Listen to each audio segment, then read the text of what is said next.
Okey, Assalamualaikum, salam sejahtera. Untuk makluman, saya akan menunjukkan kaedah bagaimana perfailan kes tribunal pengurusan serata dalam talian.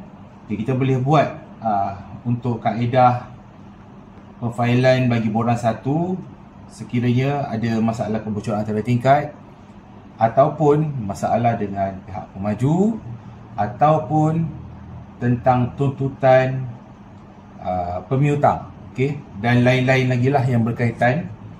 Okey, so untuk permulaan kita mesti pergi ke laman web etps.kpkt.gov.my. Kemudian perlu mendaftarkan akaun. Okey, bila dah daftar akaun, okey, kena tekanlah yang ni individu-individu. Kalau syarikat-syarikat, tekan okey, warga negara ataupun bukan warga negara, isi maklumat, kemudian kata laluan. Bila daftar je, kita akan dapat email yang kita daftarkan dan kita perlu verify. Dah verify, kita boleh login. Okey, login seperti biasa. Okey, bila kita dah login, macam saya dah login, kita akan nampak di bahagian halaman utama ada manual pengguna. Okey, menu pengguna tentang pendengaran, borang 1, 2, 3 dan borang 14. So, sekiranya terdapat masalah, kita boleh membuat daftar tuntutan baharu. Tapi saya ingin mengingatkan, untuk pendaftaran mestilah pemilik sendiri ataupun syarikat. Okey, kena jelas kat situ pemilik ataupun wakil syarikat ataupun syarikat. Okey, kemudian kita boleh daftar tuntutan baharu dengan tekan di bahagian kes sebagai penuntut. Okey, sekiranya kita ingin menuntut, baik contohnya situasi rumah saya bocor, saya pun dah dapat borang 28 daripada pihak pengurusan selepas mereka membuat siasatan, ataupun saya memanggil kontraktor yang mengeluarkan laporan teknikal. So, saya akan menuntut terhadap unit yang menyebabkan. Okay, unit yang menyebabkan kebocoran ni kita panggil dia penentang lah. Okay, dan kadang-kadang mungkin bila kita buat akaun ni, ada yang letak kita sebagai penentang sebab mungkin rumah kita yang menyebabkan masalah. Okey, dekat sini kita boleh nampak. Kemudian kita daftar tuntutan baharu. Okey, tengok dekat sini. Pasti, ya pasti. Lepas tu pilih negeri mana. Okey, macam kita wilayah persekutuan. Okey, lepas tu copy paste balik untuk alamat dan jana borang 1. Bila jana je, automatik dia akan ada rekod. Okey, yang ni kita pilih PBT di BKL lah. Okey, Kuala Lumpur. Harga permis kita yang untuk range sekarang 100,000 hingga 300,000 lah. Kalau yang sebelum ni kurang 100,000. Okey, simpan dan seterusnya. So, dia akan daftar proses begini Kita akan nampak maklumat permis. Nampak di atas ni maklumat penentang. Maklumat penentang ni macam mana kita nak masukkan, tambah di sini. Dan kita ikut borang 28. Dalam borang 28 tu ada maklumat tentang orang yang menyebabkan ataupun punca. Okey. So, unit tu, detail dia kita masukkan dalam tu. Yang wajibnya 2 saja. Dekat sini nampak ada merah ni, nama dan alamat. Yang lain ni kalau ada lagi baguslah. Okey. Kemudian keterangan tuntutan, kita kena jelaskan apa masalah dan terus kepada pengesahan bayaran. So, saya nak tunjuk satu contoh yang saya dah buat. Contoh di sini, bila saya dah membuat bayaran, bagi keterangan, dia akan jana borang 1. Ini contoh borang 1 yang saya dah buat. Okay, boleh nampak di sini. Okay, dia akan keluar detail. Kemudian ini keterangan yang saya tulis. Boleh zoom sikit dekat sini. Okay, seperti inilah. Saya selaku pemilik, sekian-sekian. Apa yang kita nak tuntut, kita kena maklumkan.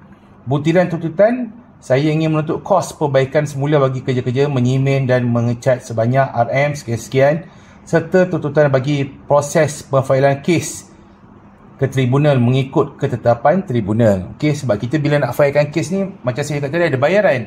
Bayaran dia adalah sebanyak RM100. Okey, bila kita dah dapat borang 1 ni, kita kena semak baliklah betul-betul.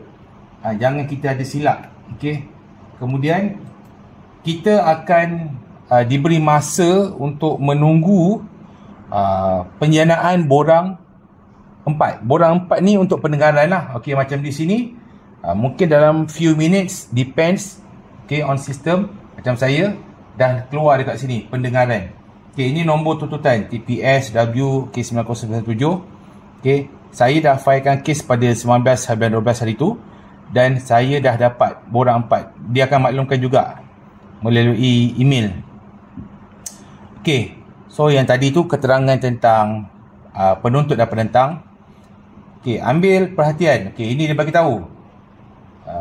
Pada 30 hari bulan Mac 2026, Bilik Pendengaran 4 HQ Tribunal KPKT Putrajaya. So yang ini kita kena simpanlah nanti. Okay. Lepas dah jana borang 1 ni, okay, ini yang saya dah print. Okay. Dah jana borang 1. Okay. Kita kena sign. Sebab masa ni yang bahagian penuntut ni kosong. So saya kena sign. Dan tolong baca lampiran bahagian belakang ni kepada penentang, arahan kepada pihak yang menuntut.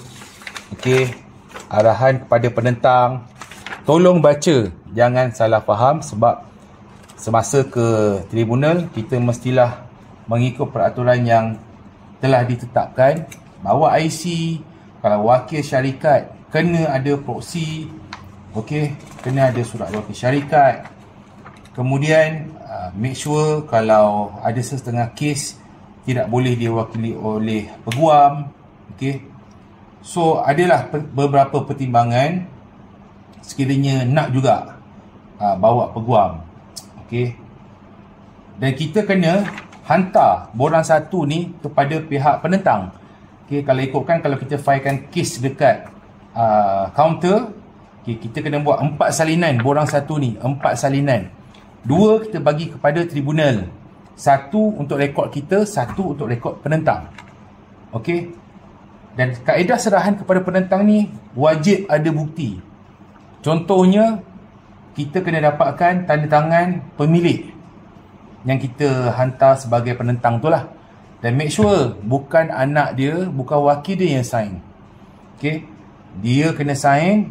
Okey. Dan ada maklumat detail dia lah. Contoh nama dan nombor IC, lebih baik lah. Okay. Kemudian kalau dia tak nak terima, salah satu kaedah kita boleh ambil gambar sebagai bukti gambar.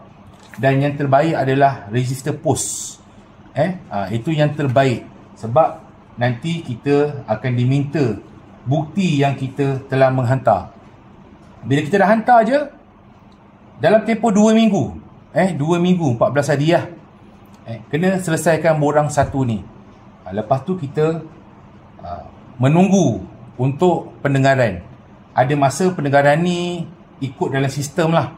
Ada masa cepat, ada masa lambat. Mungkin sekarang kes tengah banyak, saya filekan bulan 12, pendengaran masa raya nanti bulan 3, hujung bulan 3. Okay. So bila kita dah print, dah sign, dah buat 4 salinan, dah hantar, kita kena make sure kita sediakanlah hujah-hujah sewajarnya bagi pihak penuntut. Dia pun sama juga. Kalau dia nak defense dia punya sendiri, unit dia punya sendiri, dia kena reply melalui borang 2. Okay.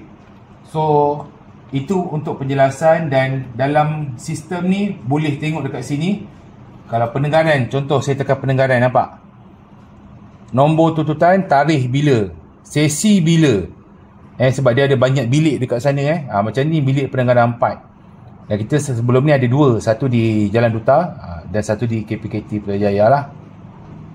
Dan ini borang 1. Ini yang macam draft ni tadi saya buat untuk contoh je. Okay, ini kes yang saya dah filekan. Okay, receipt semua boleh tengok di sini lah. Macam saya cakap, RM100, nampak? Ini RM100, boleh tengok kat sini. Ini kita boleh claim balik kepada pihak yang kita tuntut. 100 ni termasuk dengan ganti rugi tu. Ganti rugi tu kena sertakan sekali dengan bukti. Contohnya quotation ataupun invoice. Okay, apa yang kita alami kerugian, lampirkan di dalam keterangan. Okay, sebab di keterangan contoh macam saya cakap tadi, untuk keterangan kita boleh lihat di sini. Okey, contohnya bila kita daftar kes baru, okay, mungkin saya tunjukkan sekejap lah sikit.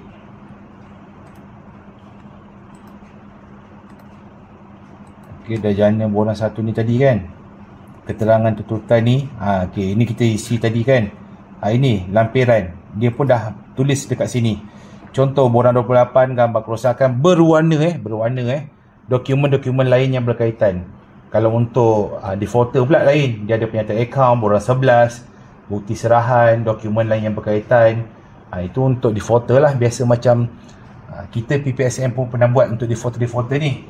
Okay, tuntutan lain ni sekiranya ada masalah dengan pemaju ke, dengan PBT ke, whatever, siapa-siapa lah yang berkaitan. So itu saja untuk keterangan saya pada hari ini. Diharapkan jangan tunggu sekiranya ada kes kebocoran antara tingkat, terutamanya dah selesai membuat aduan di pejabat, sila terus minta ataupun pastikan anda mendapat tarikh appointment, okay, untuk siasatan dijalankan oleh pihak PPSM ataupun pihak teknikal. Kemudian sekiranya benda tu telah disahkan, memang mereka maklum akan mengeluarkan borang 28 pun tolong follow up.